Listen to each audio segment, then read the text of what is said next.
G'day listeners, welcome to Barkarati, the sailing podcast. My name's Jordan Spencer and it's that time of the week where I get to hang out with some really cool sailors. But of course, I have to share the mic with my two idiot mates. So first off, let's welcome Mr. Brett Perry. Greetings, exalted one. BP. G'day. So I've worked out that sailing doesn't get easier as you get older. Nothing gets easier as you get older, mate, except dying. I tried getting out of bed this morning. Jesus. Mate, we had the goblets, the Milson goblets this week on the harbour.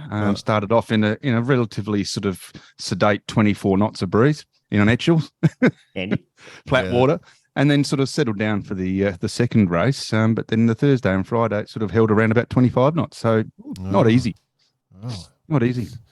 Hard life of being a sailing pro there, BP. You're going to be okay there, Princess? Oh, mate, Etchell's got to love him. Great fun. Let's bring in the other bloke. He had a voice that could make a wolverine purr. Mr. Nick Bice. I was just thinking, Jordan, maybe you could do a bit of Etchells in 25 knots, stretch the arms a little. Oh, yeah. Then your computer's your computer's a little bit further away. So it doesn't look so big. Yeah, he'll start looking a bit like a gorilla because his hands will be hanging on the ground. So for the listeners and the viewers, for that matter, we are starting to dabble a bit more into the video side of things. Yep. So you can check us out on YouTube. We're at a massive 120 subscribers at the minute. So, but go if you're into the YouTube side of things, go check it out. And there's a bit more news coming. But one thing I was just thinking about. Mate, look at me. Then come interview, I'll be completely different. I've been on the tools this morning for Ambita. If you're looking to extend your living, ambita.com.au. A little bit of a shout out. Actually, while I am shouting out, we're looking for some agents around Australia. We like to tap into the yachty fraternity. Whoa. So get in touch. Or go days like this, get a bit of merch. Yeah. And so what you will notice from me, if I can get any little plug in, I will unashamedly be doing that if we're in video. Yeah, 100%. Right. Okay. So take note in the background. Yeah. So, but the other issue, of course, is continuity. Like we recorded the interview at a completely different time, and Well, that's just how radical and how committed we are. We just don't. Well, that's it. First of all, we don't care. I actually measured my whiskers the other day and tried to replicate exactly where I was. Well, I went through the washing basket and picked out my T-shirt. Oh, God. I'm going to notice. I hope that grey hat is hanging on your hat rack during the interview behind you. I wore it yesterday sailing. Anyway, listeners, so if you are watching a video there'll be no continuity issues because there are no issues. No, there are no issues. It's our issue. It's our issue. Yeah. We're the ones who probably noticed it. Well, lads, I want to bring in our guests. I'm interested this week. Oh, and we probably won't have my wife hanging out the washing coming through the shot.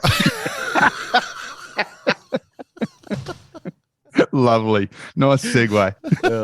And a tap on the head. Okay, so this week we've gone to the Northern Australians, our friends in Canada, or Canada as we like to call it, the Northern Australians. A lot of love up there, a lot of shared love between our two countries, and great people. And we've gone for a guy who's a lifelong sailor, a skier, an adventurer. He's gone to the North Pole. He's been a successful businessman. Recently wrapped up his 26-year leadership position in an engineering company, and he is now rolling the dice. He's going for it, and he's going to have a go to try and make the Vendée. So he's got the IMOCA, he's going the whole program, and he's bringing his professional approach to the sport. He's launched Canada. Canadian Lake Racing. Canada Ocean Racing. Canadian Ice Racing team. Canada Ocean Racing. And he's going to have a go. So we want to have a chat to him and get behind him, because I think the interesting point for me is that we're going to follow an emerging team and try and follow it the whole way. And for a lot of people, this will be really, really critical for their future plans, or, just understanding the whole thing that is IMOCA Racing. So welcome to the show, Scott Shawyer. How are you, mate? Great. Thanks for having me. Nice to see you guys. This is going to be fun, isn't it? We've got a Canadian. Everyone will be nice. It'll be just all the niceties. Yeah. The Northern Australians, as we call you guys. It'll all be very civil. What we're talking about. We'll see. We'll see. Yeah, you've just raced across the Atlantic in a cool boat. Life's pretty good for you these days.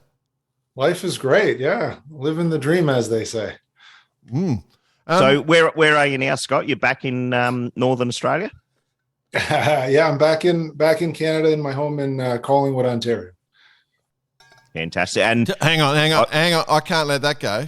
Did you just say Collingwood? Collingwood. Collingwood. Home of the Magpies. So there's a suburb of Victoria in Australia called Collingwood, and it's one of our major football teams is called Collingwood. And Mr. Bice's team, the Port Adelaide Magpies, they fought for years over the same colours, and they've got the same sort of fans, I guess. Now we're now racing to the bottom. Who's got the least teeth? Yeah, it's the fans. The fans are definitely they don't visit the dentist often. Passionate. Right. Okay. Or the hairdressers. So we're just worried. You've got a good set of teeth. Just so I just had to. Yeah, they invented the toothbrush. Otherwise, it'd be the teeth brush.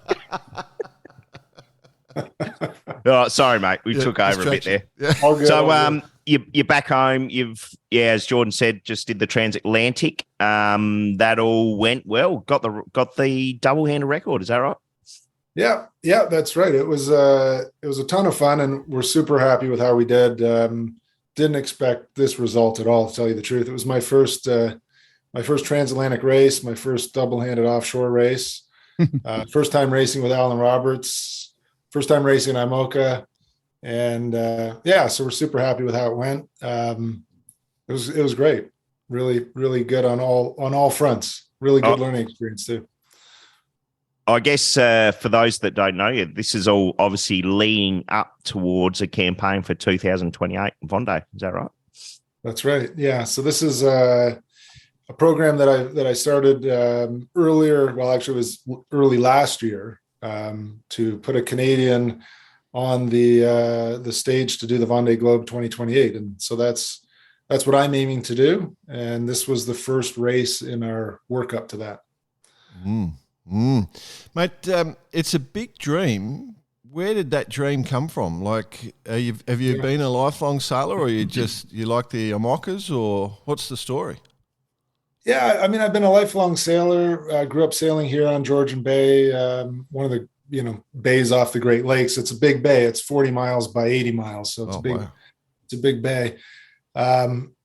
And grew up just sailing lasers at my parents' cottage as a kid. It was all I would do in the summer as a kid was go out on the boat and just sail around the islands all day, every day. And you just love sailing. So then, progressed to A-class catamarans and keel boats and nothing really overly competitive. Club racing, never been to the Olympics or anything like that. And my main job was running an engineering company that I ended up buying and taking over 25 years ago, actually.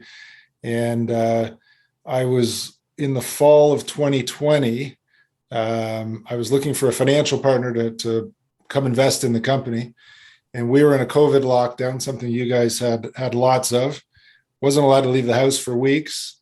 On the phone day and night with New York private equity guys, about to blow my brains out. And I see the start of the 2020 Vendée Globe. Right. And these guys are waltzing down the dock, take the masks off.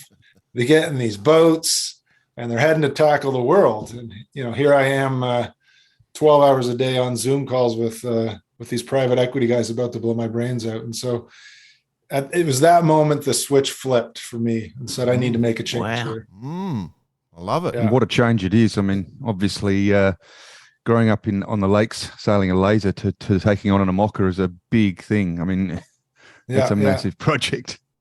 Yeah, it is. And I remember talking to you early in it, BP, and you said, if I have any advice for you, just take it slow. So that's what I'm doing. Is that why you're broad next too? Yeah. Sorry, BP. That's easy. right. Too easy at this time of day. Yes, no, it's all good. It's all good. So is that for the where listeners out there? For the listeners out there, Scott has been a part of the X2 project since the beginning, and his support has been massive. So yeah, we're pushing on. Hang on. So does that mean you're going to go around in an X2? Is that what? I was thinking about it, but after talking to Alex Thompson about it, he's recommending an IMOCA. So. Okay, right. Fair enough. Yeah. Still weighing the two out. So at that point in time, when the switch flipped, was that when Canada Ocean Racing was born, or that was an evolution, or there was some sort of nucleus prior? That's when the spark got lit, and from there, I started to kind of become interested in seeing, what has Canada done in this space in the past, and looking into it, I found that there's two people that have tried it from Canada. 1996, Jerry Roofs, and unfortunately Jerry didn't come home. In 2008, I believe it was Derek Hatfield, and he had a knockdown, I think just south of where you guys are, and had to retire. So two Canadians have tried it. Nobody's successfully done it. There's no Canadian program. There's no IMOCA in Canada. And, lots of people would love to, but nobody really putting it together. And so, we've got a lot of water. We have a lot of sailors. And so it was a little hard for me to believe. Started to look into it and found that really the key missing part was the financing side of it. And so I started to do some research. I called a lot of the French teams. I called Alex's team. I called the 11th Hour guys and just started to dig into what is this all about, and found that, the business side of it was very intriguing. And so it became a real combination of, a business challenge and a sailing challenge. And as a business guy who loves sailing, what a great thing to sink my teeth into. It is very cool. I'm interested when you pick up the phone to those guys. Were they helpful straight away, or are they just like, who are you? You're talking sort of top of the tree, people that have put a lot of time in to get to where they were or are. Yeah, and no problems. Amazingly helpful, to tell you the truth. Amazingly helpful. It's funny. I reached in Alex Thompson's group in particular, because I'm still in, obviously working with them, and talked to Emma Kettle at their place, who's been with Alex for a long time. And her, she gave me a lot of information and talked to, and since then we've obviously talked a bunch. And she said, when you called, it was different, because I could tell, you were really trying to find out what this is about. We get a lot of people that call and say, I want to do a Vendée program, but they don't they're not asking the right questions. And don't know the other 95% of it, what goes into it. Yeah, exactly. So I found, all the teams super great, very willing to share information, and not afraid to share the tough parts too. Like, nobody painted out to be a rosy, easy path either. So, but that, that really set the stage for kind of laying out this as a challenge I really did want to sink my teeth into. Can I just, did you, sorry. I was just jumping in there, Jordan. Did you then just ring all those private equity guys again and say, engineering, we'll put that on this burner. Have I got a deal for you? So I ended up doing a deal at the end of 2021 to sell 70% of my company. And I was supposed to stay on as the CEO, and we were going to grow together. And I still had this nagging thing about the Vendée program in the back of my head, is I'd really love to do this. And after spending 3 or 4 months working alongside those guys, I just said, I can't do this anymore. This is just not going to work. So, Alex when he announced at the end of 2021, he wasn't going to do the Vendée again, they ended up calling me back and saying, hey, can we talk seriously about putting a program together? And it all worked out really well. I was really kind of disenfranchised with where I was, still had that spark, and Alex's team calling up. And from there, we put together a plan, and that's what we're working on. It's a big decision. It's a cool one though. I just I just want to go back just real quick, just a slight divergence. When we hear Canadians talking about going sailing, the first thing we think of in Australia is, well, the reason it's so difficult to go sailing there is it's normally ice the water half the time. when you were sailing on your lakes in summer, what's the water temperature in summer? Like when you were sailing around, like what's it? In summer, do you guys talk Celsius or Fahrenheit? Yeah, it was Celsius. We're growing up. Celsius. All right. Growing up. Yeah. We talk, for some reason in Canada, we talk Celsius for air temperature, but we talk Fahrenheit for water. Oh, well, you can convert it for us. Give us both because we've got a lot of listeners in the US. Yeah. So it's maybe 75 Fahrenheit. Oh, okay. It's not that 21 bad. Or 22 Celsius. Not too bad. Okay. I mean, as the ice comes off, it's pretty cold in the spring and the fall for sure. Yeah.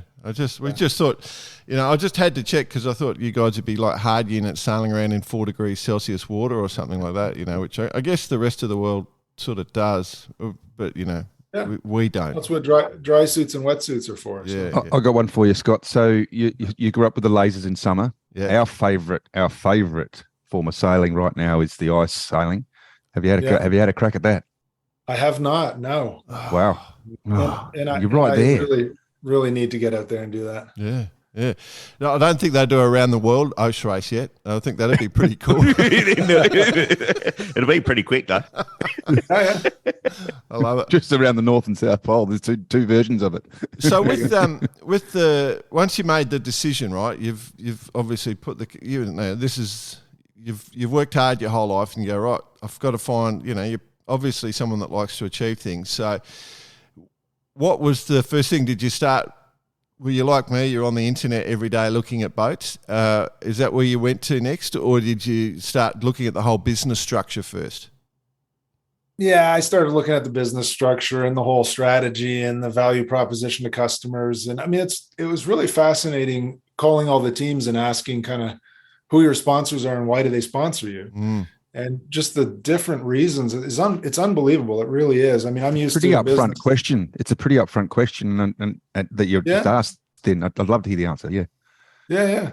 But I'm used to a business where you've got a product and it fits a customer, and this kind of medium, I guess, has so much application. I mean, there's teams out there that are sponsored by public contractors that do it for the image they get with the public, so the public congratulates the government for giving them work. There are people that sponsor teams because they sell chocolates at race starts, and that more than funds their involvement. I mean, and everywhere in between. So it's pretty neat to think about that. And it really, so that was the first start, was to kind of lay all that out, lay out the money, who's going to pay, why are they going to pay, lay out budgets, and then start to lay out, I'm a cottage laser sailor wanting to race at the top level of single-handed sailing around the world here. How do I get from where I am to this level? And so that was a whole big part of it too, but not only technically, but psychologically, physically, because there's so many different dimensions to it as well. Right. So there's a lot of planning. It's interesting. Like, when you look at the IMOCA, and obviously we've got the ocean race, the good thing about the ocean race currently is we're getting a lot of footage off the boats, which you weren't particularly getting on the IMOCA. Do you look at the emotional toll, the pressure, the lack of sleep, the stress? Do you look at that and think, oh, I've got to come up with a program for that, or I'm just going to be able to handle it? No, I mean, it's part of the program. It's something. And I mean, so my background, I'm an engineer, and so I lay stuff out. I'm very methodical, very planned. And so I literally have a spreadsheet of like 30 different areas of development. And those are all on there, quite frankly. So it's interesting, isn't it? Like that whole process, because this size of boat, it becomes more of a mechanical process than just sailing process once you get to this side. So, and in the IMOCA, it's all you. Like it's you out there. You've got a few sunfish trying to help out occasionally, but beyond that, it's all you. And, so that process and how you deal with that process is very interesting. And I think that's, if I had to describe ocean racing sailing with single-handed stuff, it becomes more of a process than just sort of seat of your pants sailing. So, we were just on a weather debrief with the person we use for weather assistance before the Rourke Transact. talking this morning, exactly that is the process of making decisions based on weather when you're at sea and tired. Because during that race, we lost our primary masthead unit wind instruments. We flipped to our secondary ones and realized they'd never been calibrated. So they were off by 15 degrees and had some weird interplay with the speed. It was the upwash tables were wrong. There was a bunch of stuff wrong. And so we were trying to make decisions on when do we jibe? Like, we know the wind's going to move between 60 and 100 degrees. We said 80's neutral, but what does that mean when we look at these instruments when we're on a starboard tack? And you haven't slept for 3 days. Yeah. And we were done, and we couldn't figure it out. So we ended up having to map it out on a whiteboard and say, if we're on a port tack and the wind angle is greater than this, stay on the tack. If it's less than this, then drive. If you're on a starboard and on the one was 92 and a half and the other one was 77 and a half because, the wind instruments are off, but you just can't make decisions when you're sleep deprived. So having that process laid out of, when this happens, this is what I do. And when this happens, this is what I do. Yeah. It's super important for sure. Yeah. You don't just look at the fleet and say, the fleet's lifting, it's time to jibe. It's not so easy. At times, maybe you do, if that's what the conditions are. Right. So it's mapping that out. And the whole the other side that's interesting to me is the risk management side. I'm used to sailing a laser out here where, it's a gale's coming in, let's go sailing. What's the worst that happens? You flip the boat, you break a mast, you float on the thing to shore. Out there, the risks are so much bigger. And so it's that whole risk management and how you balance pushing the boat with keeping the boat and having the integrity for it to finish the race is all a real new area to me and something that I've been learning a lot in already. I guess not only a new area, but such a different sense being that you're going to be at sea for, 70 or 80 days as well. Right. So you're always thinking, you're not thinking about day 5, you're thinking about day 75. Right. Yeah, absolutely. So you've embraced this, so you've put your name up in lights, you're going for this. Since you started this process, have you just gone, maybe I'm not doing the right thing here? Have you ever had a moment of doubt? Yeah, I've had a few moments of doubt. I did my first offshore race was the Round Block Island race a couple springs ago with Jesse Fielding, who's been on your show, I think. And great guy. We went out. The wind was blowing maybe 20, 25 coming in onshore, and we got out into the ocean and the wind shut off. And so we had, 3-meter swells with no wind, clouds rolled in, darkness came, and I got so seasick. I couldn't tell what I was driving by, just looking at the instruments, couldn't tell what was up, what was down, started throwing up. And then when I would throw up, I would actually lose consciousness, which is a bad thing to do. And it just kept happening, and I didn't know why this was happening. And Jesse, of course, didn't know why this was happening. So we ended up deciding to abandon the race. And, at that point, we're however many miles from shore. I think it took us probably about 12 miles to get back to shore. And that whole way back, I pledged to myself, I'm never getting on a boat again. Yeah. I could be dying. It's a familiar story. It's a very familiar story. Yeah. I'm never getting on a boat again. Well, of course, you get on a boat, sit under a tree for 5 minutes, or get on the land and sit under a tree for 5 minutes. It's like, well, that was kind of fun. Yeah. Do that again. So, so seasickness is a thing for me and something I've been working on and trying to figure out what triggers it and how to manage it. And that's been coming a long way. But I mean, there was another time, we were out doing some heavy weather training out of Portugal, and I was doing really well. And then again, got amazingly seasick. And now I figured out if I'm going to throw up, I have to lie down, and then I don't lose consciousness. So I was lying down, throwing up. Just don't lie on your back.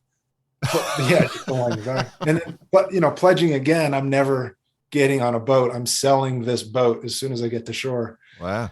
And then sat under a tree. And then you sat under a tree. Sat under a tree, started to feel good. Talked about how fun it was, and realized that that's just part of the process of me acclimatizing to this. And it is getting better for me. And, on the Rourke Transat, there was no seasickness, albeit it was fairly, champagne sailing, as they say. But, yeah, I've definitely had moments of doubt. It's there have been a number of things that have caused moments of doubt, but I've got a really supportive family and wife and kids, and every time just I about come to head home down that path. I mean, you've come up with this ludicrous idea of doing an IMOCA, and how's the family taking that? Have they got any sort of understanding or knowledge of the race? They do, yeah, they do, and they know my love of sailing. They know that I go into things kind of full throttle, and that if I didn't have something to sink my teeth into, I'd probably go crazy. So, for me, the worst vacation is a beach vacation. It's the most stressful thing in my entire life. I'd rather be out in a gale somewhere getting knocked down. So they're super supportive of it. I obviously have to balance time. I've got one child in university, one child that still lives at home, and my wife. And so it's a balance of time. But yeah, they're very, very supportive, and they know that, I'll do it safely. And that's really the goal, and why I've partnered with Alex Thompson as well, is to bring that level of professionalism to the program. Yeah, I was going to ask, what's how's that relationship now with Alex and his team going forward? Use them as a bit of guidance, use Alex as a bit of a mentor. Is that kind of where it sits? And this is one of their key goals for the next 3 years? 3, 4, well, sorry, for more than that. 5 years. 5, 6 years, yeah. Yeah. I mean, Alex obviously has a lot of, and his team have a lot of knowledge in the space and skill. And so if I can leverage that to help Canada Ocean Racing, get off the ground faster and get there, with less pain and doing things the wrong way first, then why not? And for him, he wants to see the sport, proliferate outside of France more and more international involvement. So this fits really into what he's trying to accomplish as well. So that's a really good segue into the French scene. You've obviously had a look. You've been there. You've been sort of dabbling in the fact that you're going to be doing this. Have you spoken to many of the guys over there in France about it? I mean, it's a very close-knit little community. It is, yeah, and it's sometimes very difficult for the people outside of France to get involved. Have they sort of welcomed you in? Yeah, they've been very welcoming. I haven't spent much time there. I went to the start of the Route de Rhum, and got to meet a few of the skippers then, and some of the people in the class, and everybody's been very welcoming. That said, I mean, they'll send out a notice of race in French, and the English version is about half the length and is missing about half the information. Been there, done that. They still have a ways to go to be truly international, but been very welcoming. I can't say anything bad about anybody at this point. So, but being a Northern Australian, do you parlez-vous the Francais or? Un petit peu. we learn French in our school system. I think it's mandatory up until the 9th grade. And I remember my parents were both born in Quebec, and they're English, but they speak some French. And they were saying, you should continue. And I said, why would I continue French? Like, I don't speak French. Don't be stupid. Yeah, they said, if you ever want to be a politician, you're going to want to know French. You have to. I thought you were going to say, if you ever want to do an IMOCA. Yeah, well, that's it. If they would have said, if you ever want to be an offshore sailor, you should know French. Well, I would have stayed with it. But I quickly dismissed it, knowing I would never want to be a politician. So, wow, I don't speak much. I actually have a French tutor that I've hired.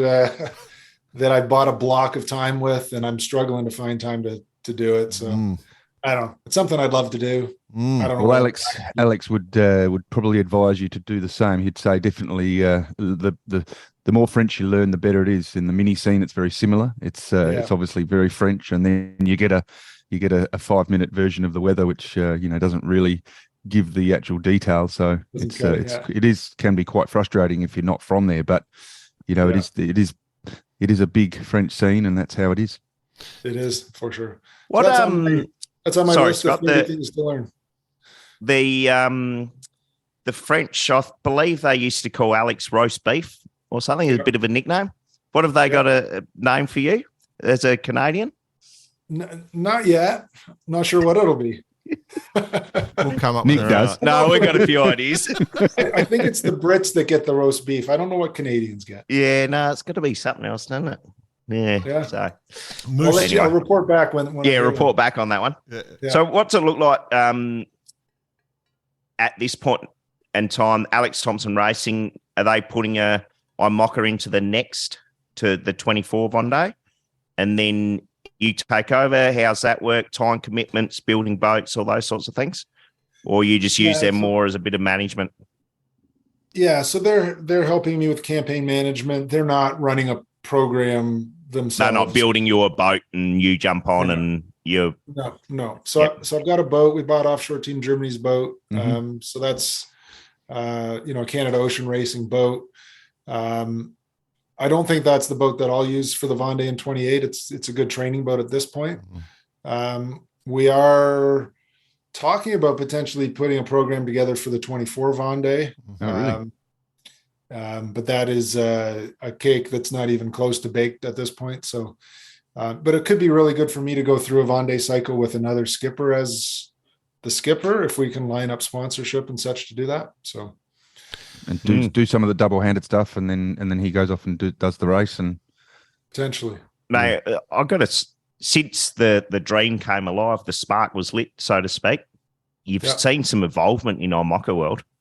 Is that a bit scary? I mean, from an engineering point of view, it must be pretty awe-inspiring. It really is scary at the same time.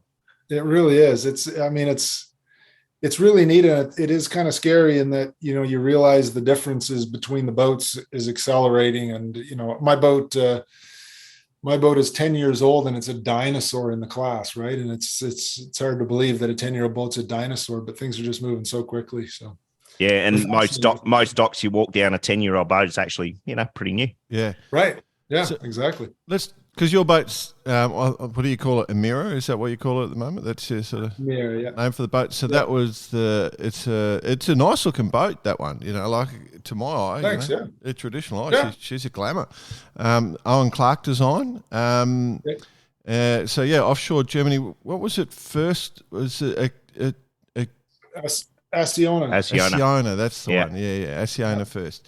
Yeah, and they're 100% eco-powered, and then Offshore Team Germany. So, and I think it had a bit of a rebirth under Offshore Team Germany, didn't it? Yeah, it did. Yeah, it did. Yeah, it made it about 80% around the Vendée in 2012 and lost its keel. So right. Then got bought by Offshore Team Germany, who did a big refit on it and brought it back to life. So. Yeah, so obviously she's not a slow boat, and so from the punters listening, they're going, it doesn't have foils out the side. It's the old-fashioned dagger boards, that people used to do in the dark ages.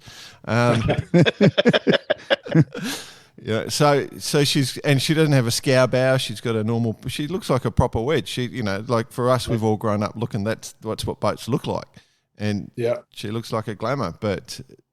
Now she just looks different to the rest of the fleet. Yeah, she does. She does. And we've talked about whether we put foils in her and round the bow out. You're into probably €1.5 million to do that job. And then it becomes, do you just sell it and get another boat? So we're working through that, trying to figure out exactly what to do. But I mean, she's a great boat and she is quick. And a ton of fun to sail. So that's probably another good question is when you started this, obviously there was numbers that you would have been thinking. Has that been a surprise, or was it in your estimates sort of in the ballpark, or are you starting to see how big this really is? Yeah, I think the estimates were in the ballpark. The estimates were in the ballpark, and they were numbers that, I got a lot of numbers from Alex and worked through it. Yep. I didn't believe some of them. Like, how come we go into refit once a year and every time it's 300,000 or more? And what is it that we're possibly doing? And sure enough, I mean, it costs as much as we budgeted. Sailing stuff's expensive somehow. Yeah. And it's like any other kind of go fast. I have an A-class catamaran, and every time I go out on it, something breaks and you're doing repairs as soon as you bring it back. Same with this. It doesn't change, Every time we go out, something broken. And it's not because of bad maintenance. It's just that stuff is built so light to do the job, right? And your factors of safeties aren't, 5 or 10 times, it's 1.5. So what would your ultimate desire be? Obviously, build a new boat, or it's grab one of the boats yet to be built, or current boats, or do you have a favorite designer out there as well? I'd love to buy a Pivia. Our boat. I'd love to buy a Pivia. No, I don't think we build a new boat. Not for me. I mean, there's just too much risk and time and energy in that.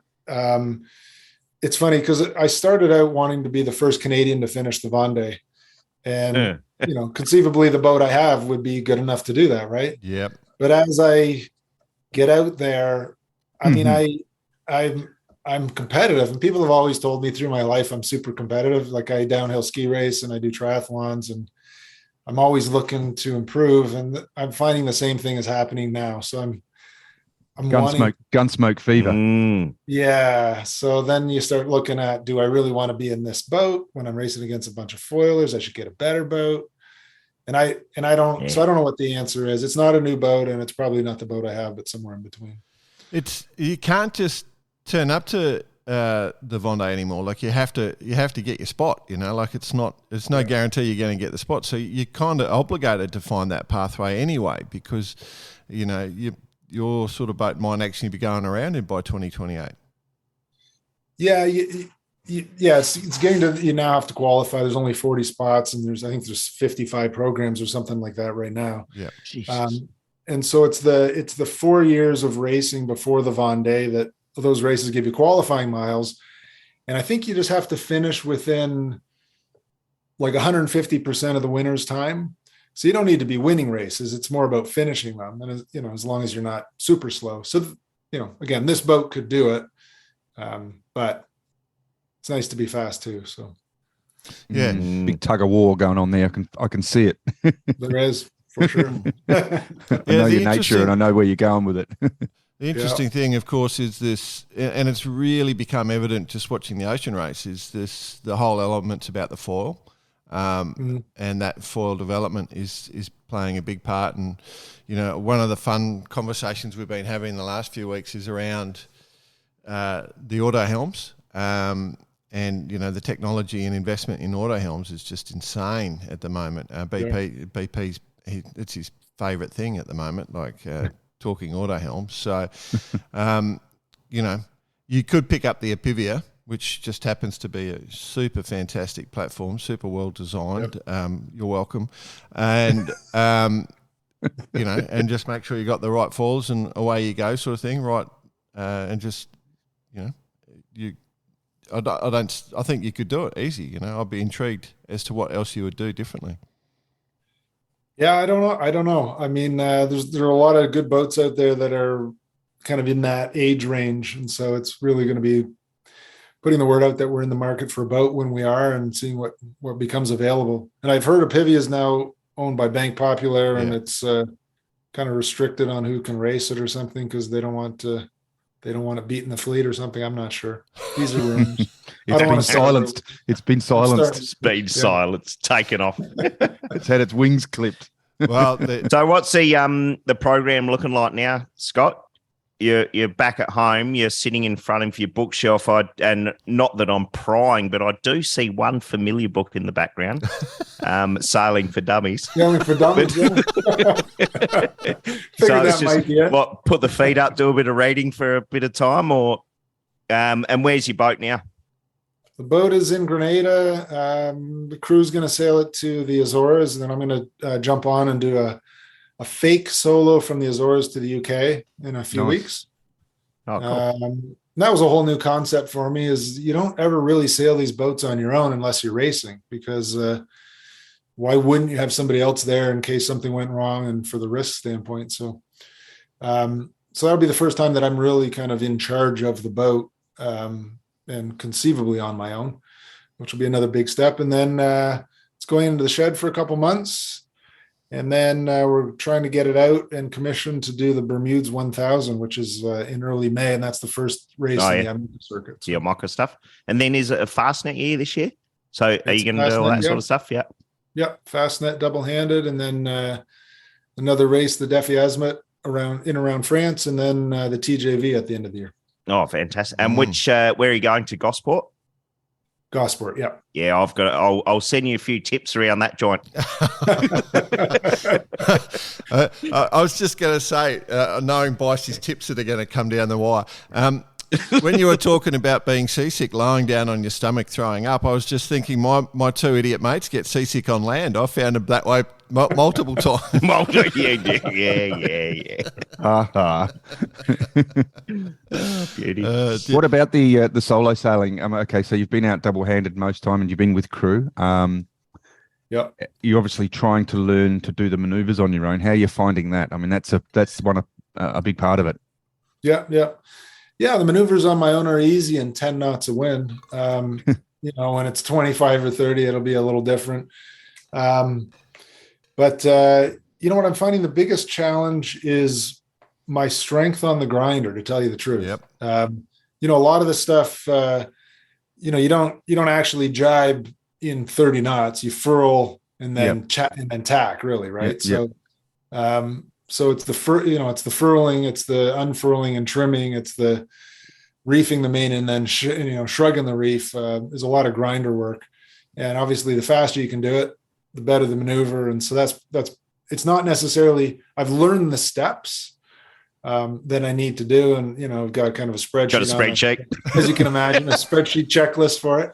So I know the steps, I can do the steps, but it's the speed of being able to do it, mainly because of the strength on the grinder. So I've got my checking the spreadsheet. Oh, what do I do next? I've got my bicycle that I used to use for triathlons downstairs, flipped upside down on the trainer, so I can use my hands. Right. I wondered what that black mark was on your forehead. The difficult thing is putting the shoes on your hands. Clip in. Exactly. Yeah.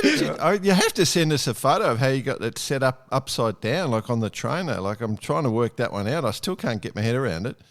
I'll send you a picture after the show. Yeah, that'll be going on the website. Yeah, sure. Because that can be our interview with Scott Shawyer photo. I walk into every gym I walk into. I say, "Can you put one of these bloody grinder things in?" Not that I'd ever grind, that's beneath me. But like you just want to stand behind someone and tell them what to do, right? What are you doing? I'm training to be a skipper. Throwing buckets of water at him. Here, put this wet weather gear on. I want to make it look real. It sounds like a personal trainer. Like maybe a tactician is just a personal trainer of just for different focus. So but that whole thing is like when we were watching. I think it was the race start for the Leg 1 of the Ocean Race. The Goyo, I think she's got the old. Bad furl, the unwinding Code Zero up there. If you're on a boat by yourself, and you get a bad furl, that's a lot of sail to pull down, sort out. A mate of mine did it on his 50-something foot cat the other day, and he hadn't worked out, so I had to go and show him how to fix it. And we pulled it off and put it in the park and unwound the whole thing, and to do that on an IMOCA, when you're lying on your stomach trying to throw up and you're by yourself, there's a lot of things working against you, Like, do you think about that? Do you try that stuff out? Or if something goes wrong, do you go, just leave it to me? Say you're out training and you get a bad feel, do you go, right, let's just do a session where I just fix this myself? You go on to that? Is that on your spreadsheet? That's on the spreadsheet. Up until now, it's been generally a team effort fixing stuff that goes wrong. And it does need to get to me fixing it. That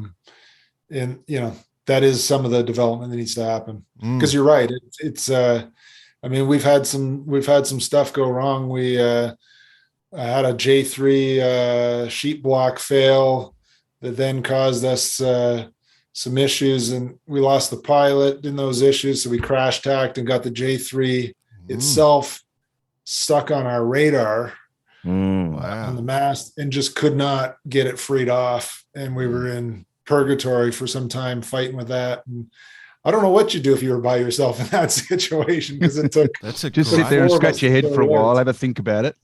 Yeah. Have a cigarette and make a cup of tea and think about it, I guess. But just layer on her side a bit, can't kill the other way, lay it on its side, just have a little relax. Yeah. Was that in the recent transatlantic with Alan, or no, that was in one of our training sessions off Portugal. Okay. So despite all the actual champagne sailing conditions, did you have any issues in the transatlantic that were apart from the wind gear and a few things? Yeah, we had a couple things. We were down below looking at navigation. We kind of stuffed the wave a little bit, and I heard a loud pop and said to Alan, "What was the pop?" He said, "I didn't hear anything." And we both went up and took a look around, didn't see anything. And then later that night, I mean, it was maybe a couple hours later, I couldn't get the spinnaker to trim properly and look down, and the tack was just getting further and further and further away. And so we blew part of the tack apart, the purchase system. So Alan got out there and lashed that. That was a little hiccup. One night I was grabbing some sleep, and Alan woke me up and said, "Scott, you got to get up." I said, "Why?" He said, "We got about 200 liters of water in the back of the boat, and I don't know where it's coming from." And so I got up, and that was a bit of a pucker moment, looking back and seeing, this much water in the Laz area of the boat. And so we got the bilge pump out, and at first I didn't really think it was doing much. And I got thinking, if the water's coming in faster than it's going out, like this is bad. And then you start thinking, where are we? Equation. How far from shore are we? And, we're in the middle of the Atlantic, and how far is our closest competitor? And this could be bad. Turns out the bilge pump did work. It got it all out, and we were putting the scoops down too far at too much speed. So we were overpressurizing the engine cooling system intake. And so when we're running it to make electricity, we were filling the boat with water. So figured that one out. But other than that, no real issues. No, it was great. I heard one of the other boats out there blew up about 4 or 5 spinnakers. So wow, that's going. They were having some fun, but no, everything held for us well. So just looking at your website, you've got a few partners there that are kind of on your journey with you. Are you kind of, as far from technical point, there's some logistics, and I see Velociraptor, our mates in the UK, and like from a boat ready point of view, but from a technical point of view, is there local companies that you can work with, or you're trying to tap into what the rest of the IMOCA world use, not reinvent the wheel, so to speak? Yeah, definitely trying to tap into what everybody else is doing. I mean, using local companies and local contractors, and local being the UK. The boat made a trip to Canada, but we don't really have the infrastructure here for a boat like that. And so the plan is kind of home base will be Gosport. But yeah, I mean, looking at, the Oscar system and, Pixel Surmar for exosets for the autopilot and things like that. So, yeah. Jeez, it's a whole bunch of other shit you got to learn, right? Like just getting your head into that autopilot stuff is. Well, there's such a huge, I mean, we noticed we can drive, around 99, we can drive probably around 100% polars ourselves, put it on autopilot and you're at 90. There's 10% difference.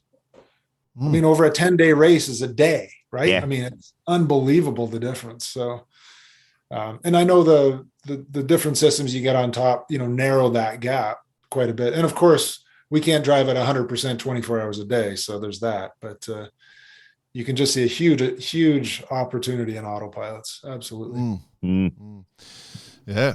It must be, as an engineer, it's kind of fun because you get to you just get to work through solutions all the time. So like you'd be in seventh heaven most of the time out there until your JT gets wrapped around your radar. One of the things I did notice, I do want to ask about observations you're picking up from watching the ocean race. But one of the things I did notice before the Rourke was that you had a youngster from the Magenta project on board doing a bit of pre-work. Was that just a bit of child slave labour? Is that what was going on there? Or Yeah, every opportunity we can save costs, we look at. Yeah, I love it. Good. Magenta. Yeah, Magenta is a great group in trying to promote women in sailing. And so when we had the boat in Canada, we made it available for some training sessions with them, and did a kind of a rope works off the boat training session as well. So yeah. It's nice. I mean, because that's part of your program, isn't it? You want to, the feel good message is to grow sailing. Absolutely, yeah. Grow sailing and grow offshore sailing, grow sailing in general, grow racing. I mean, there's a lot of people at sailing clubs that just cruise and have never tried racing and are even intimidated to do that. And so, just trying to inspire everybody to get involved with the sport, and even beyond the sport, really want to kind of challenge people to put something in their life that makes them want to get out of bed in the morning, something like this. We have a bit of a tagline, if you will, called choose your own adventure, choose your adventure. Right. Really just try to inspire people to get out and do something. I was gonna say we have a couple of listeners, and I was going to ask you what your pitch was. So that sounds like it. Choose your adventure. Yeah, really. Yeah, I don't know if you'll give me money for that, but well, that's one of the key messages.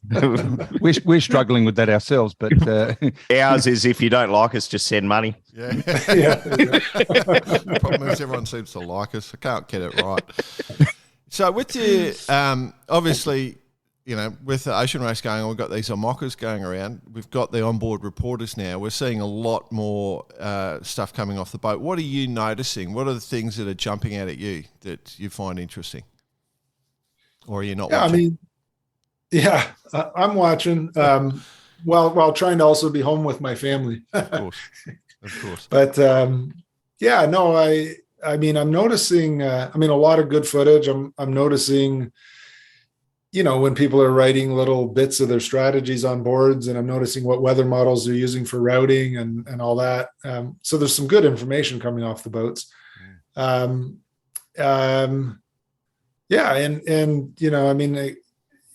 every day I am studying the weather that they're in, the cloud patterns, the routing they're choosing, and sometimes scratching my head saying that was an interesting choice. I don't know why they made it, because from what I can see, I wouldn't have made it. But these guys are much more experienced than I am, so there must be some reason to what they're doing. But it's neat. I'd love to be able to talk to them at some point and say, why did you do this here and why did you do that there? I don't know if I'll ever get the opportunity, but it is neat to see the different strategies. Yeah, most of them are pretty. Now, friendly. this could be possibly the most important question of this particular interview, Scott.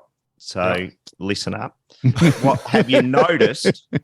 What footwear they've all been wearing in the cockpit? I've noticed some bare feet. Yeah, lots of bare feet.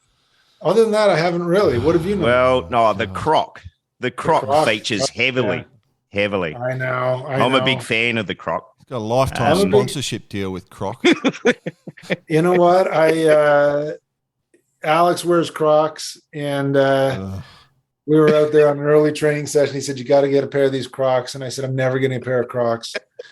And then so after having my feet look like they were going to fall off after one of the sessions, I went to our local sporting goods store and I put a bandana over my head, COVID mask on, went in and bought myself a pair of Crocs. I couldn't let them see my face.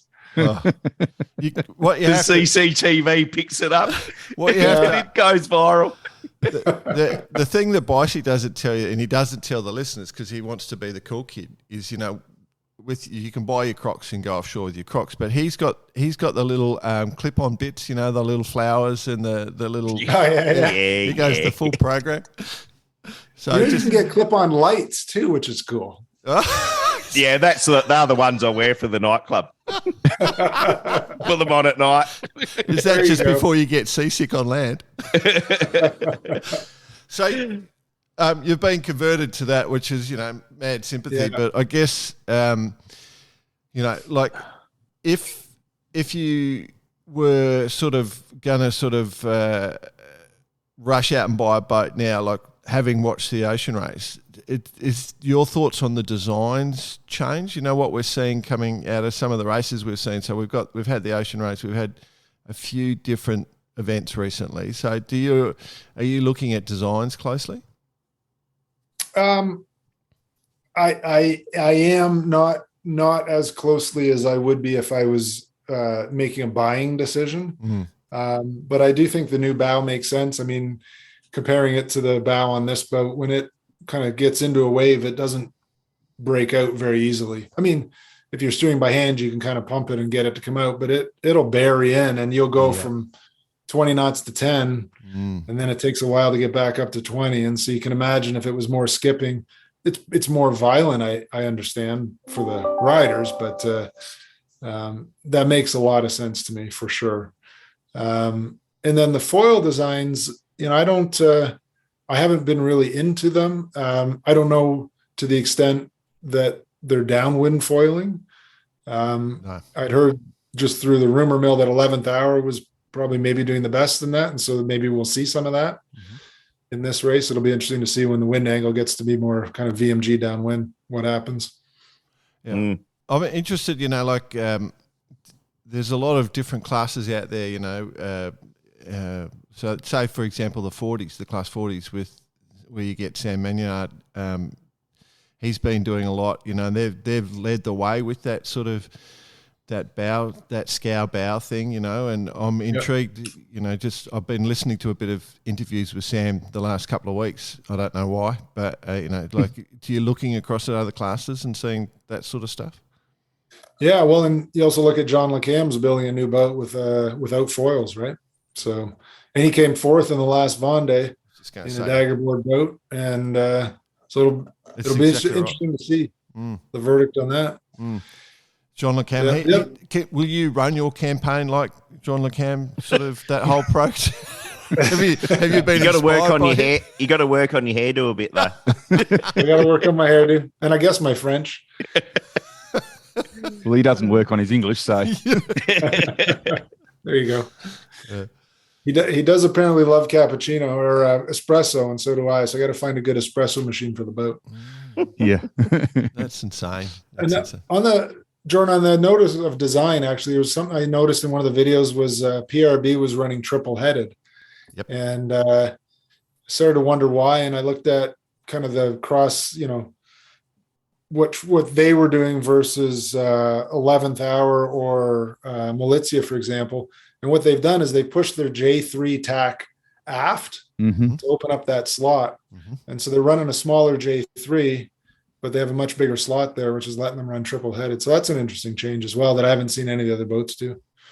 Oh, it's interesting. I mean, it's big involvement in the 65s during the last race, the Volvo 65s, that you wouldn't go anywhere without triple heading back then. And it's actually trickling down a whole lot more. And maybe that's where it came from with PRB and even into what we just recently saw in the Sydney Hobart with the TP. Some even went four-headed, quadruple-headed. Yeah. Why not? But more sail area, more power. Off you go. And the other advantage when you're a single hander is everything's on a roller furler. The minute you put that spinnaker up, then just getting it down can turn your life into a misery. I'd much rather. So whilst I'm trying to convince my wife we need a boat to go sailing around the world on, every boat I look at, it's going to be set up triple-headed. I won't have a spinnaker, just triple-headed. Yeah. She doesn't know we're getting falls on the cruising boat yet, though. But. Are you going to be yelling at her, chucking buckets of watter at her to fill the jibs?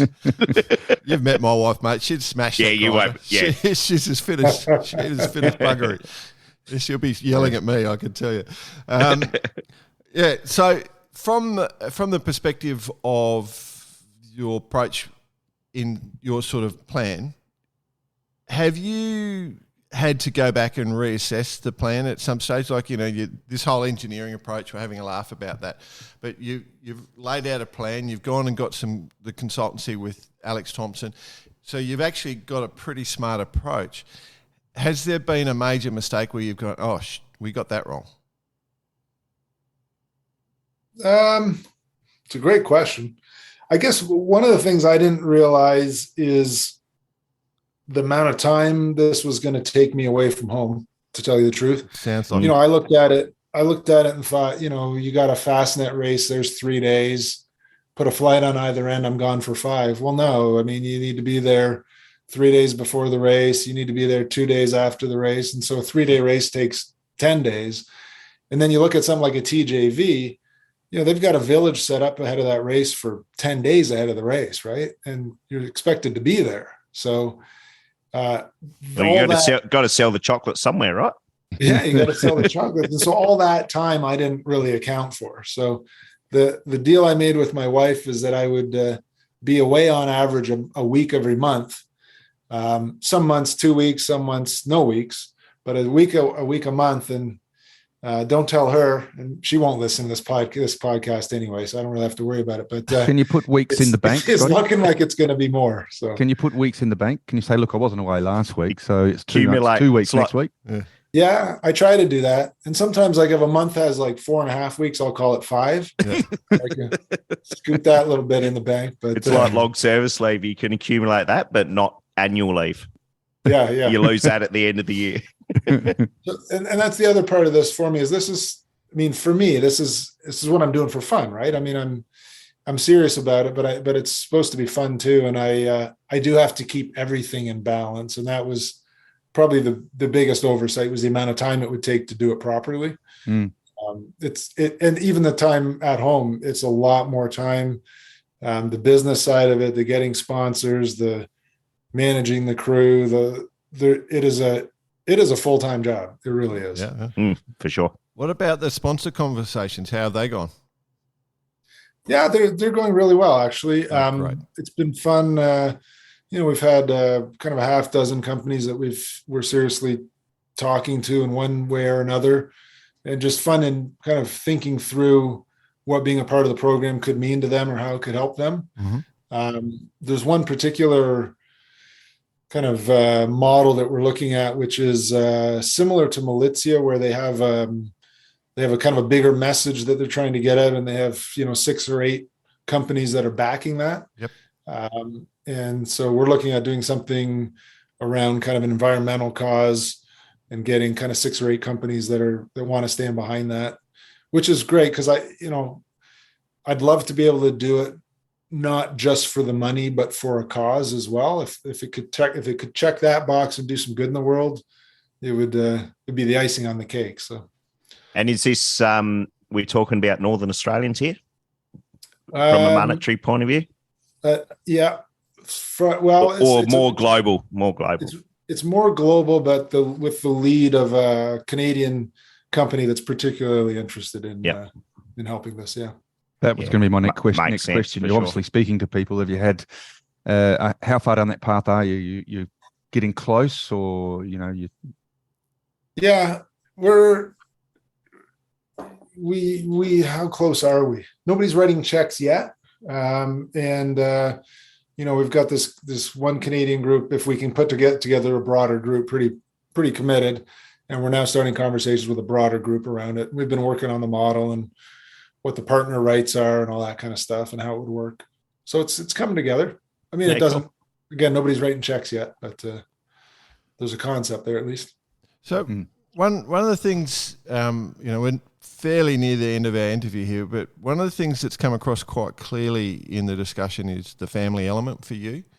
Obviously, your kids and your wife, and there's a lot of consideration of family in this approach for you. How are the family with you going to sea by yourself? Has that conversation happened? Are they nervous? Were they happy? Well, the prospects. Yeah, no, I think there's a little bit of nervousness, but they all know that I'm not looking to take I'm saying not looking to take major risks. Well, the whole thing is a risk, but I'll do what I can to mitigate risks. And, Alex has had a bunch of disasters and is still walking around. So they know that even if you, hit something in the ocean and lose your keel, or you lose a mast, or you walk up a mast and jump off, for that matter. Yeah. Right. So they've seen and heard of what can happen, and that there are, rescues on the other side of it as well. And so, there's a lot you can do to mitigate the risk. And then, if stuff does happen, there's still a lot that can be done to make it a success in the end. So there's a healthy dose of concern, but also I think some faith in my abilities and the team's abilities to do it safely and successfully. The last one. I'm just looking at your website here, CanadaOceanRacing.com for everyone. Yep. And there's a bunch of different tabs there, including the follow tab, which I'd suggest everyone listening gets onto and keeps an eye on your journey. Yeah, thanks. Yeah, the follow tab shows where the boat is at any given time. And it's super cool. Yeah. Obviously, lots on Instagram and Facebook as well. That gives more video and story to it. But yeah. Just before we sign off, I have one question for you, mate. We've seen, Bicey alluded to it, we've seen Alex walk the mast. We've seen people sit on their foils and eat, We've seen a boat tow a kiteboarder up to a record height and do the longest drop. Have you been workshopping the gimmick that will get you the publicity? Is it just coming on Barkarati? Yeah, I think Barkarati was a good first step. That was the first one. Alex said that he's got a whole vault of ideas that they never executed because they were too dangerous. So if I'm looking for something, he said, you can just go to the vault and pull one out. We'll see if we get there. So if people want to reach out to you, mate, or just follow those details on the website, is there any other thing that you want from? Are you particularly reaching out to the Canadians? Like, what's the story? We want to get people to get behind you. How can they let you know they're behind you? Yeah, I think follow us on social media is the biggest thing. I mean, that shows to potential sponsors and people that what we're doing is relevant. So that's the biggest thing for sure. So thanks, Jordan. They'll be there by the millions now after being on Barkarati. We'll see. I'll send you the number today and then I'll send it to you in 2 weeks. Bicey's mum and my mum. Yeah, exactly. Our mums will definitely be on. Yeah. Sure. No, okay. They're sorted. That's two. So there's two. Yeah. Cool, mate. Awesome. Just, best of luck. We're right behind it. We're excited for you, mate, because it's a journey. Thank you. Just keep us in the loop. Just come back and just keep saying when the next big announcement is, maybe. All right. Yeah. Will do. Well, thanks for having me. Appreciate it, guys. Yeah. It's always fun listening to your show, so it's great to be on it. No, great to chat. Thanks, Scott. Good on you, mate.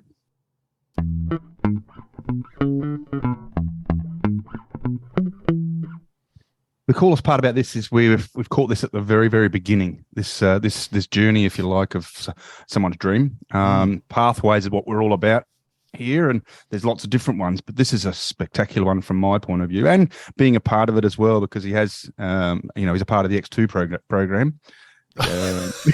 Sort of. We get Bicey doing his plugs at the start, and now you come in with your. barx2.com. Mate, I'm actually a bit afraid whether he's going to make it.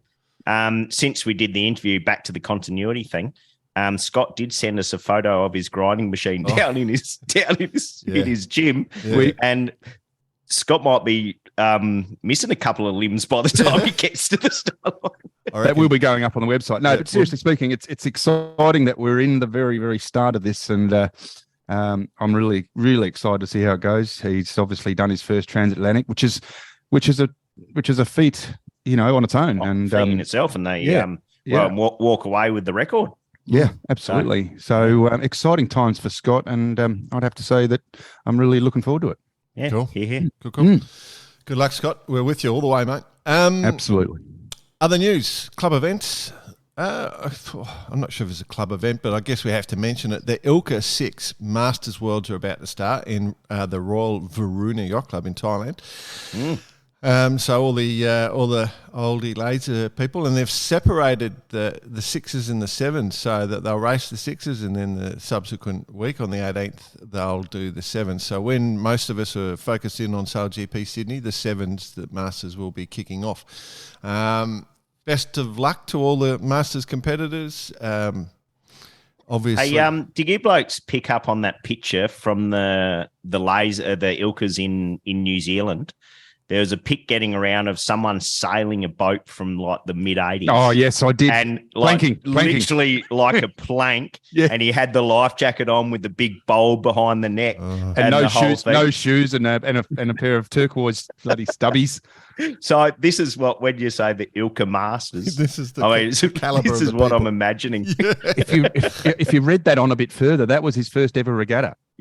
Exactly. He bought a classic boat. He must have been racing in the classic division. Oh, mate.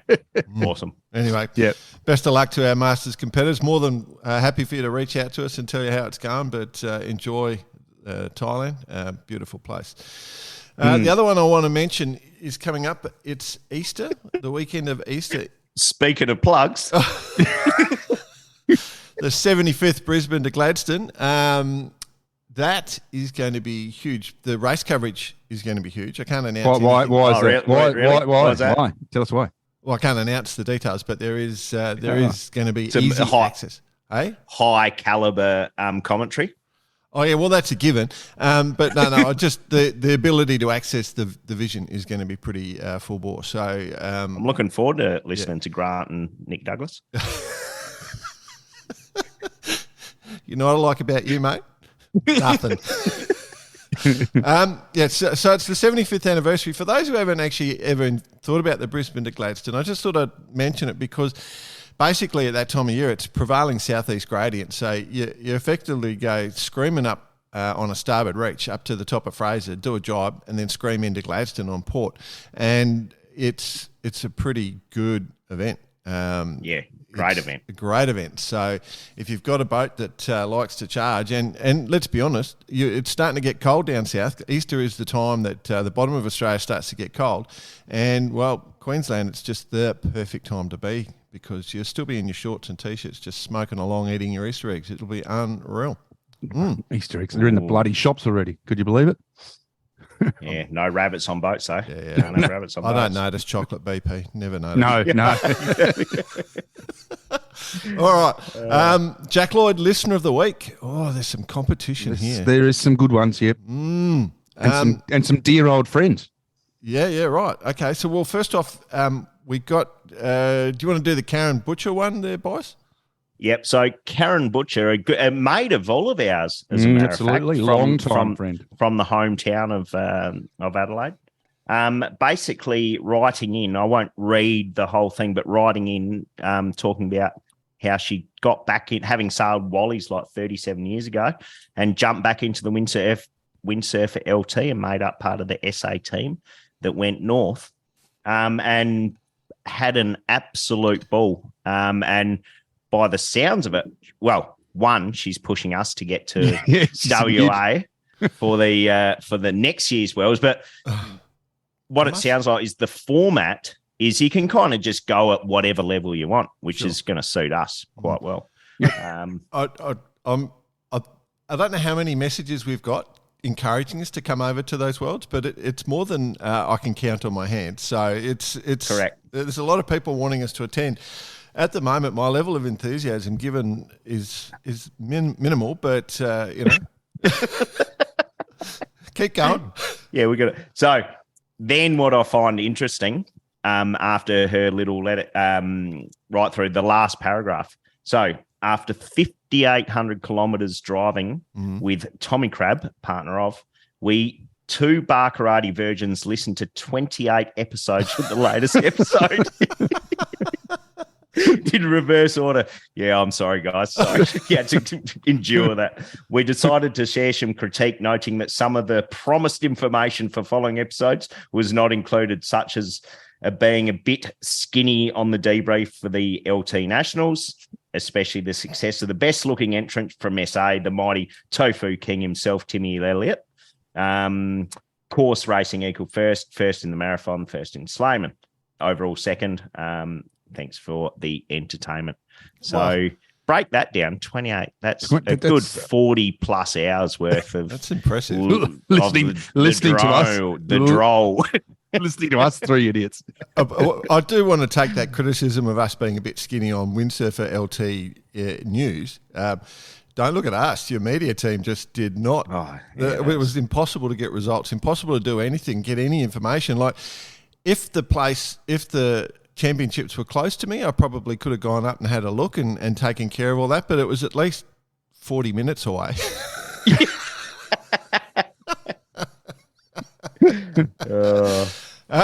While we're talking about that, like we are giving the LTs a plug, and we did mention Sarah Kenny last week, the vice president of World Sailing, who actually won the women's. You know what happened? We'd recorded it before the whole thing had been finished, but she actually, they had their marathon at the end. She won the whole thing, like out of everyone. Yeah. Everyone. Outright. 140-something people, nearly 150 people, and she was sending me messages afterwards. We're having a grand old banter, and I'm just so happy for her. Like, that's super cool. Amazing. Super cool. Good on her. Yeah, so reverse curse. She's on fire at the moment. On fire, like she's got a unit of a fire station driving around behind her because she is so on fire at the moment. Been thinking of that all while. It just popped into my head, that one. The other one is Daniel Taylor. He sent us a note on Instagram. Remember we were talking about BP and I wouldn't have got that. No. Hey, that's what I'm telling you now. We mentioned the Avon 20 catamaran. What is going on with these bikes? So we mentioned these on the show. Like, I haven't seen one in 30 years, and they're huge cats. Like, they're if you get hit by, that was the joke we did, if you get hit by an Avon, you're basically wiped out. These are big, solid plywood things. Big gear. Gear. We were at that event in Adelaide, the sailing event that you and Harry... Sailing League. Sailing League. And there was a dude standing there with an Avon 20 shirt on, which we started asking, and he didn't sail it. He was just randomly wearing an Avon 20 shirt. It's like... Pick it up out of the freebie bin. But we've just got this note and about the Nationals. They sent us the link and everything, but the link wouldn't open, so apologies, I can't give the details. But the thing that did stand out was one of the competitors, Dave Randall. He has competed in his 50th Nationals. That's insane. What? 50 Nationals. That's just fantastic. And given that you don't start sailing Avon until you're about 50-something years old... No, apologies. That's just a bit of humour. But, congratulations. 50 Nationals, a bit of loyalty for the class. Wonder if it's the same boat. We discussed this also, that these boats seem to hang around for a long time. I wonder if it's the same boat. That'd be a cool story too. Good. They made good plywood back in the day. I was going to say. Must be Gaboon plywood. The Monel rivets. That's Monel. That's my childhood right there. The Gaboon plywood, the Monel rivets. That's how we all grew up. Oh dear. Good. Yeah. Congratulations. So listeners of the week, you may or may not be getting a merch pack, but yeah. And just going back a little, just to not just in reply to the Snoop Dogg who wrote in this week. Giving myself a little bit of grief for not giving the VXs too much of a run. Anyway, this is one for you, Dave. The VXs competed in a fantastic event at the Royal South Australian Yacht Squadron, of which the local hero, Dave Alexander on Gidget, came in at 5th. Like, we had mentioned the VXs, but I just want to give him a bit of an extra plug, with the Mac 1 taking the win. Of course, we mentioned with the reverse curse on board. Then Deadly Pipeline Drillers and Late Shift in 4th. So there you go, Snoop Dogg. Who's this guy? Love Dave Alexander. What does he do? Exactly. So, he pretty much fitted out about 3/4 of the fleet with his sails. He does have a vested interest. Great sales. Yeah. There you go, Dave. You owe me lunch. Yeah. Does he have any nicknames, that bloke? Snoop Dogg. He's got a few others. That's his self-appointed. Snoop Dogg. All right. Dave A. Good old Dave A. It's hot time with Bice. Rightio, boys. This almost fell into the category of Listener of the Week. Almost. But, our friend Chris Bolger wrote in. I'm going to read this out from the top. It's pretty cool. back into the NASA drum and of course looking for your help. So, and we're willing to bang that drum. We've just announced our scholarship program for 2023, which delivers a competitive and all expenses paid F18 for our NASA F18 league season. Boat sales, rigging, storage fees, entry fees, the works. As you may have heard many times, I'm building an adult high-performance league in Newport. This is Newport, Rhode Island, using the 18-footer league as a bit of a model. When it comes to telling folks about our scholarship, we're good at reaching the college sailors. We know their coaches and know their websites that they scour, but we really want to reach the guys and gals working in the business, sail makers, riggers, boatyard hands, etc. And it's harder to spread the word there, but this is literally a shout out to everyone listening who's in the area. Go check it out. I'd love to get the juice flowing back your way. Would you have any interest in seeing one of our boats sporting the Bar Karate branding whilst blasting around Narragansett Bay? And that answer is, of course, yes. Best regards, Chris Bolger. P.S. Hoping to make my first trip to Sydney in March to catch a couple days of and then it didn't finish. Oh. And I hope he wasn't going to sail the Sail GP because that was in Feb. So, but I think we should go one step further with that and actually put it on one of our promises that we go over and actually compete in the event. Oh dear. So no, check it out, guys. Absolutely. F18. What a great league season.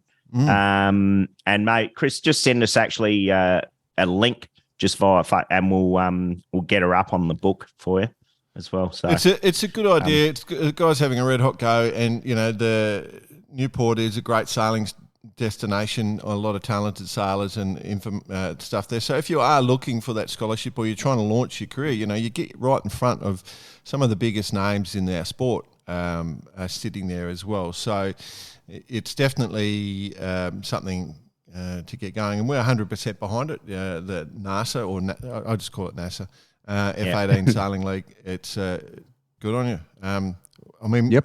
If we're going to have to give catwhackers a bit of coverage, then why not these catwhackers? Why not? Absolutely. Now, before we jump to France, gentlemen, bit of news coming out of there this week. Just a quick one on the Celestial saga, which continues. And clearly some dude at Sailing Anarchy has got plenty to say about this. But we're going to leave it just there, boys. We're going to leave it to the adults, let them sort it out, and we'll report back in once something is known or not known, because to tell you the truth, I think everyone in Oz has kind of forgotten about it a little bit. But not Mr. Sailing Anarchy. Oh, well, look, so, I think we should just say we made a conscious decision at the time of the Hobart, because we've heard a lot of rumours. We won't name boats because it may not have just been what's going on with Celestial. There's a lot of stuff that Anarchy hasn't even heard yet, by the sounds of it. But I think the honest truth is, we want to grow the sport. We want to build the sport. We want people to come into the sport. We don't want chasing people away. We don't want to piss people off. And unless it's proven to be true, then it's just if the authorities want to pursue it and then something's proven, then we'll report it. But we're not going to burn someone just for the sake of it. For the sake of it, yeah. And sure, we know that if you do controversy, you get higher ratings, but we don't give a shit about ratings because we don't have any sponsors. We don't try for sponsors. Till we start getting paid for this stuff. Well, I suppose we're actually one day then we'll go straight down the controversy line. We'll sell our souls if needed. But right now we're all sweet. So warning competitors. Yeah. We won't be those three fun-loving idiots that you used to. Yeah. But just jokes. All right. Yeah, move on. Bonjour, gents. We're about to go north. We're heading into Francais. Now, decide on which is first here. Let's. You want the good news or the bad news?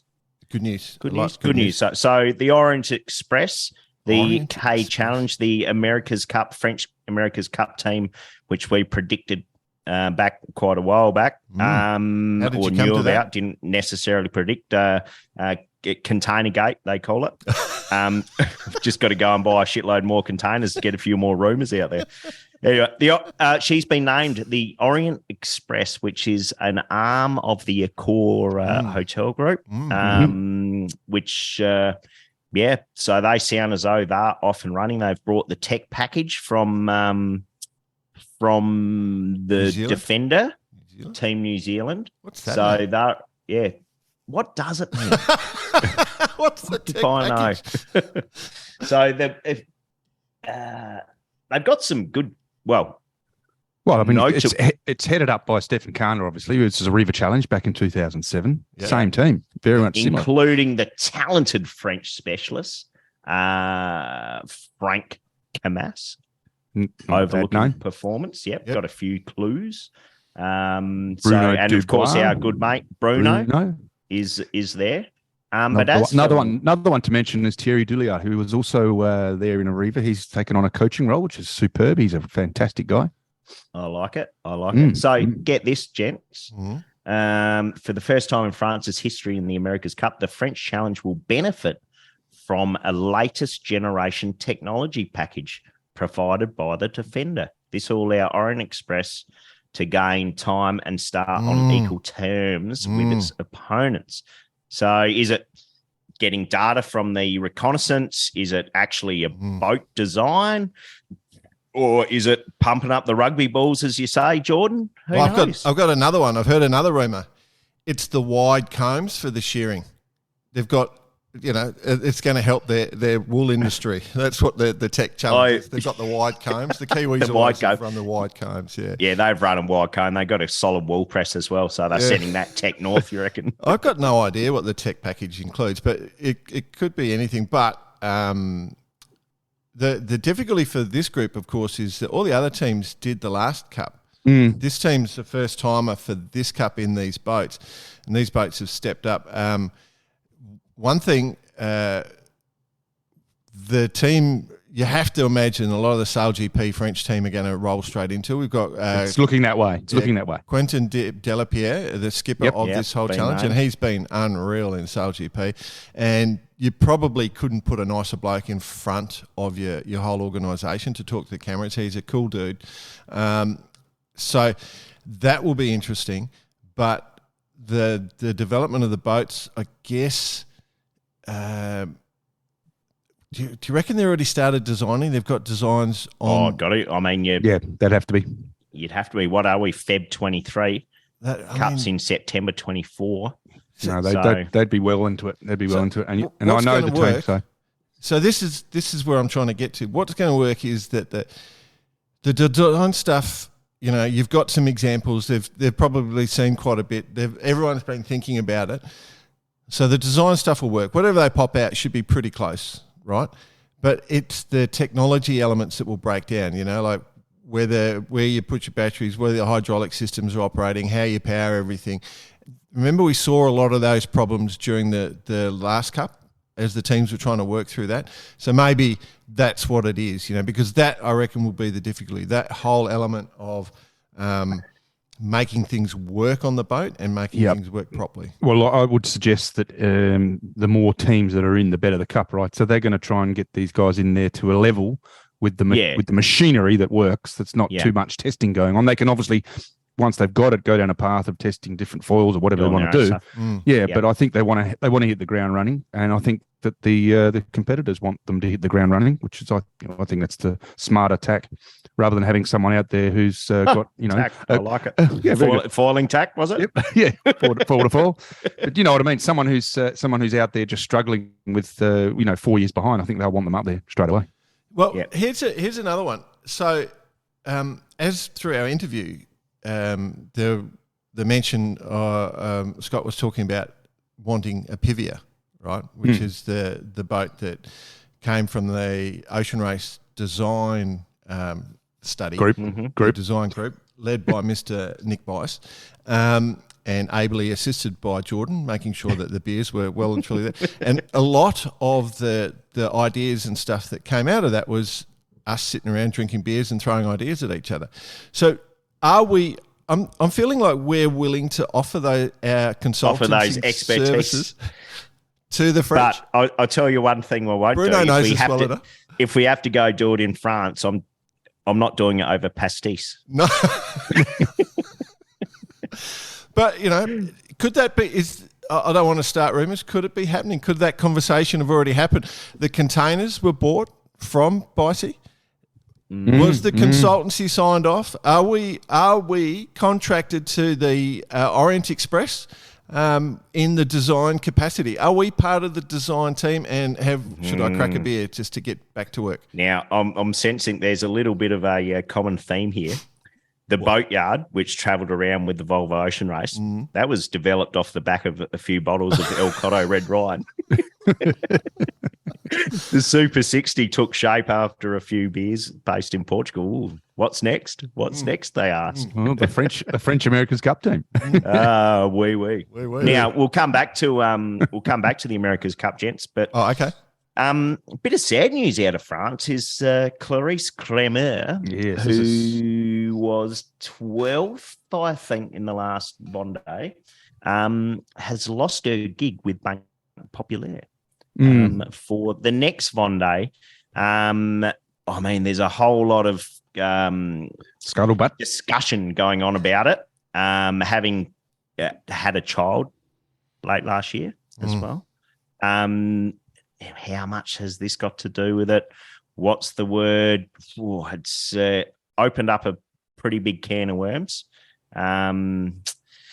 Don't know what else to really say, gents. I don't know if she automatically qualifies for the next Vendée, being in that position that she was. I think there was a rule change to say that Scott mentioned there's 40 will be taking part in the next.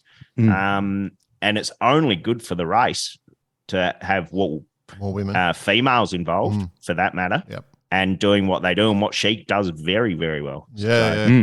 And a huge story behind how she actually got to that point as well. I can say honestly, from our perspective, the more women in racing, the better. 100%. 100%. It drives numbers. They have a different approach sometimes. They've got different skill sets. And it makes sailing so much better. So generally gutted for that. In saying that, maybe it opens another door for someone else. As a sponsor, to pick her up, and really, get advantage of what we've seen her do, we've seen Sam do for that matter, as well, as far as women in the sport. So, let's see. Yeah, cool. Watch this space, eh? Watch this space. Go Clarice. Going back to the Americas, did I see American Magic hit 50 knots this week? It did, and quite a bit. Like it was holding 50 knots from what I heard. Yes. Well, they're sailing on Pensacola Bay. 25, 27 knots. And I really like this story because these boats, they're a monohull. They've got soft sails, the Sail GP class, the old America's Cup boats, are solid wings, catamarans, it's big, wide platforms. And these boats are going faster. This America's Cup class are going faster. Sail GP have topped out. Now, I know for a fact that Sail GP are about to bring in a little bit of a change on their rudders that should see a higher top-end speed for the Sail GP boats. But these boats are cool without having to hoist the wings and all that. I'd dig it. I dig it a lot. Yeah. And there's a terminal velocity, right, that the falls can deal with through the water. Yeah. So that's going to be one of the restricting parts. And who knows what that magic number is, but that might see the top out until you actually, it's a good one, actually, the magic number. You might be able to see refinement in that area, which refinement in that area means something probably a little bit looser. So, I'm still on the morphing factor. We're going to have to start morphing. On morphing. Well, because it's really just a constraint about how much drag area. Too much area, and all of a sudden and core depth. So the Sail GP issue is that to build the carbon rudders, their core depth, they need a certain amount of thickness for strength, and they want to go narrower chords, but they can't get it from carbon, so they're going to titanium titanium rudders is what they're going to be doing. So that's pretty full bore. But the other thing I picked up also from that 50 knots was an interview on one of the videos of one of the I don't know, cyclors, I guess. Are we still calling him that? The cyclor, yeah. We'll go cyclor. Yeah. Do you know any sailing? No, I've never sailed before. Sailed on my grandma's sunfish, and he's been picked up from he's putting out huge amount. I can't remember the dude's name, but he's putting out huge watts of power. But they're running. They've picked up the bike riders from the local cycling club, and just punching them through. They're getting pro cyclists in there now. So, wow. I guess we did a whole bunch of rowers, so I guess we can go to cyclists. That's probably only fair. Yeah, what's next, you reckon? Shot putters, they'll attach some sort of power mechanism to the shot, to the put, and see if we can generate some power. But if you think about it from a falling perspective, there is the advantage that, generally rowers have long levers. They're big, what I call normal-sized human beings, and they have a bit of weight behind them. Whereas in falling, if you can get your power, same amount of power for a lot less weight, which basically cyclists are, let's be honest, most top cyclists are jockeys. Yeah, they're tiny little things. They're skippering a 470. Yeah. So, but they're all legs. Yeah, powerful legs. But obviously, for the power needed from this, I'll go some slightly bigger units. But so it's a good way of doing it. So, but pretty cool. The other thing of interest, I guess, is the New Zealanders two boating. New Zealanders two boating. Haven't seen that for a long time. Interesting to see, what they're testing, whether it's foils and well, not really rig stuff, I guess, but has to be foils. And then the other one is, of course, the invitations have been sent for the Women's and Youth America's Cup. How that works, I believe that the current teams have the opportunity to put teams in the women's and youth, and then they've sent a few invites out, one to Royal Vancouver, the other one to the Netherlands Yacht Club and the Royal Mass Yacht Club. So, and then Barcelona as the host city will be able to get one as well. So, did either of you guys get an invite? Yep. I'd say you got yours. You did. Yeah. Yeah, I'm going. Mine might have got cut off with the merch pack being sent over to them.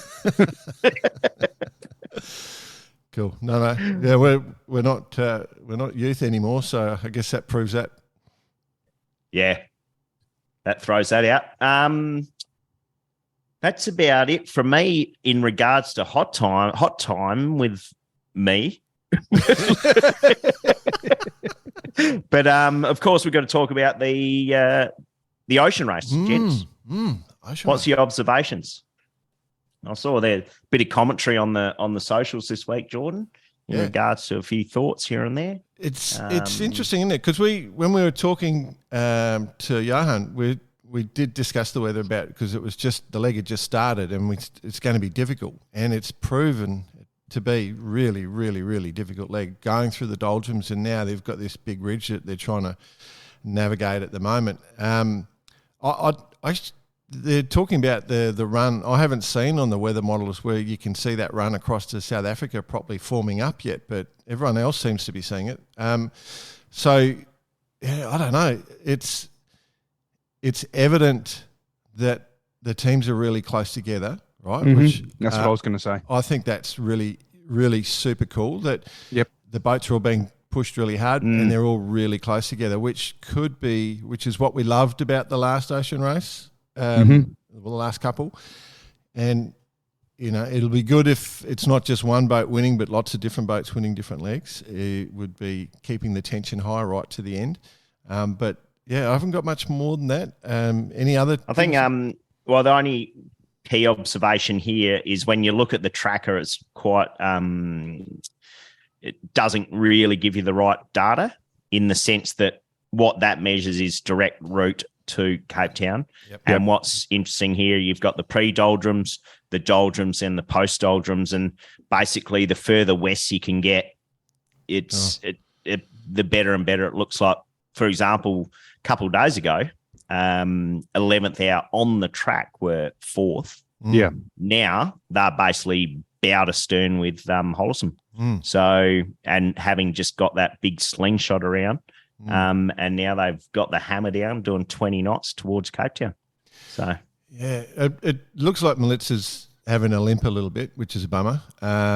We'll when we do our Between the Legs with Rosalind episode, when she gets to Cape Town, we'll have to find out a bit about that.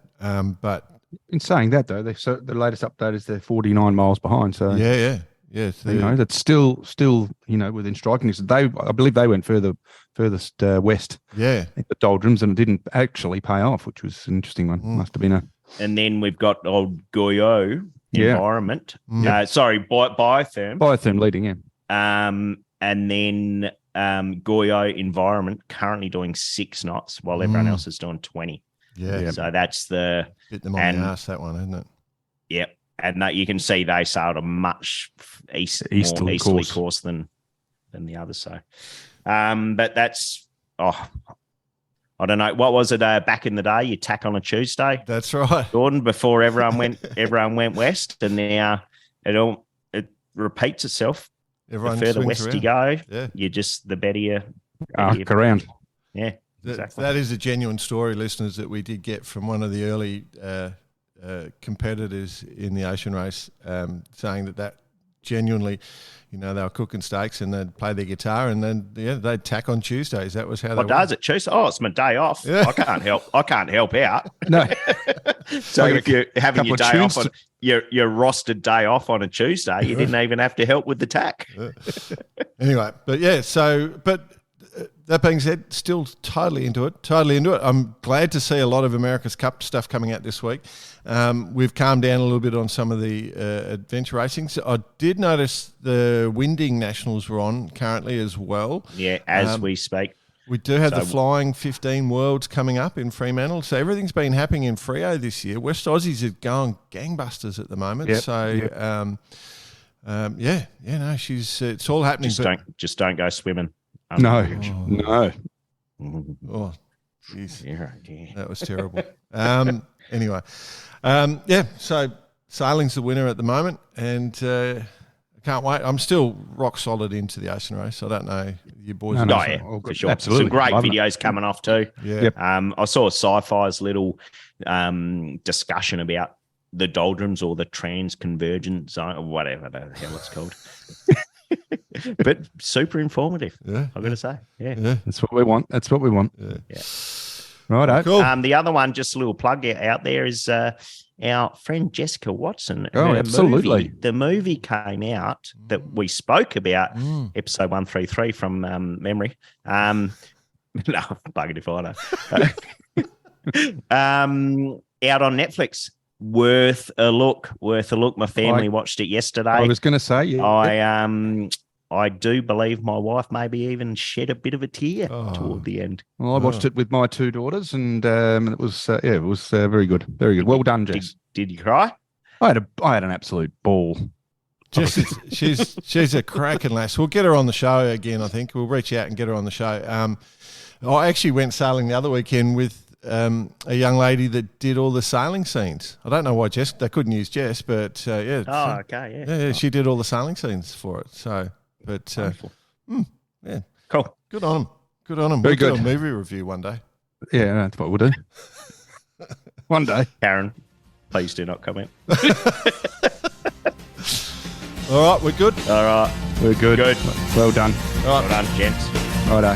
See you, everyone. Have a great week. Guitar out. Sunday over guitar. Sunday afternoon session. Look at that. Time to ride at the MVP. Oh, is it right at the end?